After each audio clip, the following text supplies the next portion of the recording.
Wow, Haneze ndị Igbo ekene m unu, ekenekwa m unu ọzọ biko asị m ka unu si atụnyela anyị na this channel. We are so grateful na afọ video dị n'akụkụ ebe a. Yes, for ndị na-enye m nsogbu, ndị na-agwa m isi, ndị doubting Thomas na-agwa ha na aka akpalụ na onye Jesus, ma ndị na-asị na you sure, ma ndị na-asị m na ya. Don't worry, thank God na video footage apụtago. Video footage apụtago that shows that na indeed na Onye Jesus office and ebe a na-asa aka ocho has been sealed by the Anambra State government. Also, the key well, actually, couldn't pay attention to the health of Onye Jesus. Couldn't pay attention to that thing. Kulumba no Onye Jesus bu apanoku na Onya dianoku neno Onye Jesus and kuno funa marriage. Because now we need to take our health seriously. People are passing through a lot, but if I'm gonna hear in but it's just so sad that people are focusing more on the church and so many things now. So because don't buy the health of Onye Jesus. I'm not advocating for anything. No, Onye Jesus, only home and just allow where na can the Anambra State go because he had no neketa operation gene Udo gachi.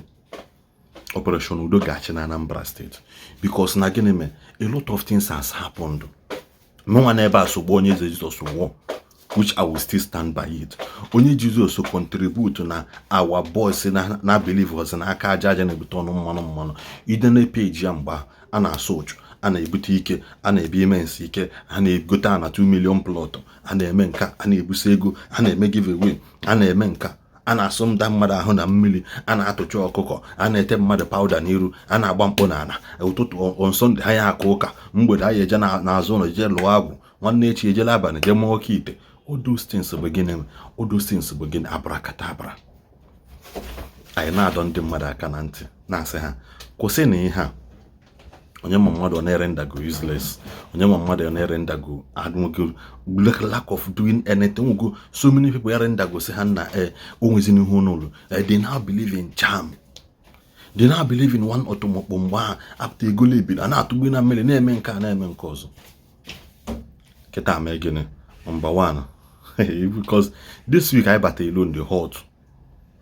This week I battle alone because more people are still going to be arrested.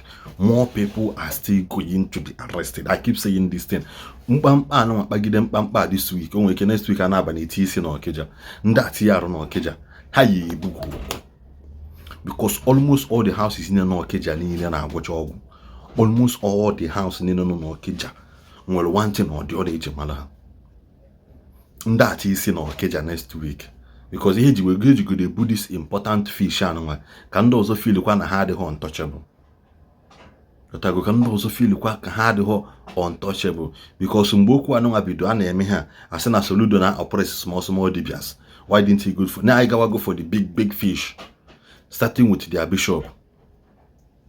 As long as unu niile so na ndị Morning Star brothers aha those group niile aso we na concur ini na concur na Igbo aka ya kpalicha unu niile one after the other because somebody somewhere is crying in pain. The tears of our people are no longer going to go in vain.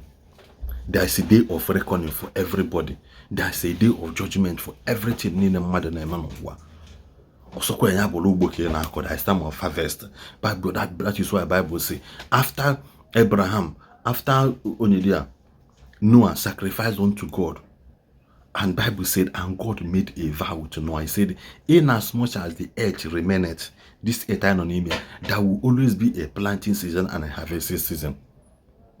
Nanagota, go and read your Bible. So you hope on email no whatsoever a man soweth, that is what he will sow. Bible did not say anyway. He said, whatever you sow is what you reap, not where you sow.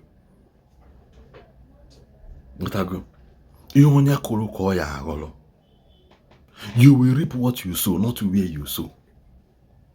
You can sow in Lagos and reap in East. You can sow in London and reap in Anambra State. Otega kanda so belly this seed and honey so during the other previous government has last year. This year Soludo Western this is a year of harvesting.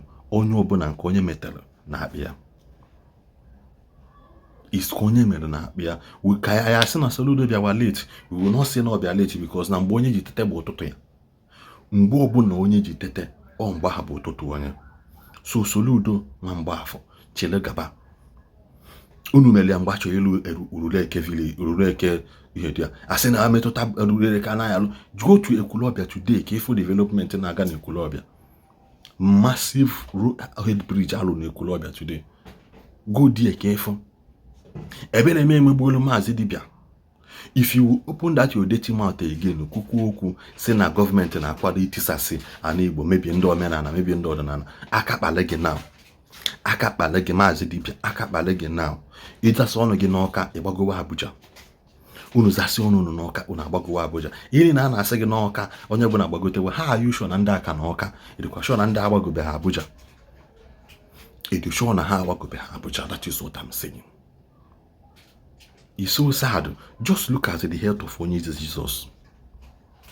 How can we say not the spirit to go? Then even if you are looking so unkept like this, then why can't you go there and treat yourself first? Even in Bugasi. A similar escape Naka kidnappers. Why can't you come out first? Go and treat yourself, because now it shows obviously now the wrong. This thing name in this video shows that categorically now the Onye Jesus. Aradi Richi Aka. So what is the aim of all those bidig haneme?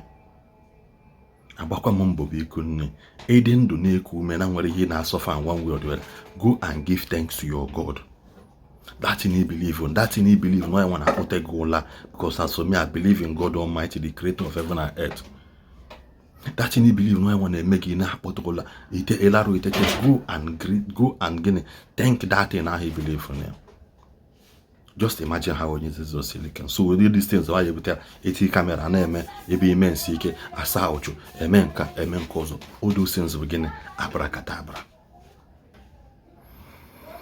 To what end are we going to live like this? So massive congratulations to every indigenous of Anambra State, and we urge all the states again in Eastern region, all the states alone to pick up this movement Soludo bido. Pick here because na ndị anụnwa dịkwa ka nnụnụ achụọ ha n'ọba ha baa n'ubi. Ha dịkwa ka nnụnụ achụọ ha n'ọba ha baa n'ubi. Akwa proverb can use. Every state in the southeast carry up this massive campaign. Enough is enough. Enough is enough in this our society now. I know there. Enough is enough. Otu aka ikwubere na agwa ndị mmadụ sị ha wepụ na aka emu n'ofe tupu obido weba aka mmadụ unu afụgoni nkịta, because a lot of them they don't have anything to offer. Rather than Analonia, all of them again are all robbing Peter to people. They will rob Peter in order to people. Ekene kwa munu n'ụbọchị nkịta biko ya bụ video arrest of Onye Eze Jesus. God mgbe ọzọ.